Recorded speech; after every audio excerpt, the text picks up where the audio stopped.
يقول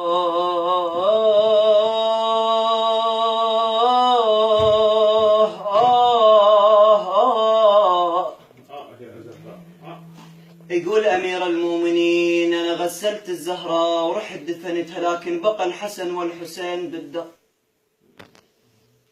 يبكون ويونون ويقولون الليلة زينب خن ضال يا معتبتي الثار،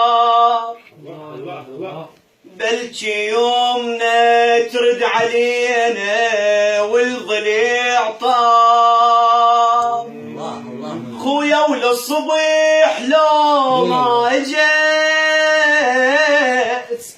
يعني معناها مشيت، بلكي يومنا ترد علينا والضليع طاب. أمير المؤمنين جاوبها يقلها ضلع واحد زينب الهيج ونينيج، ضلوع باكر تنكسر قدام عينيج، باكر بسيف الشمر يذبح حسين، باكر بسيف الشمر يذبح حسين، باكر بسيف الشمر يذبح حسين.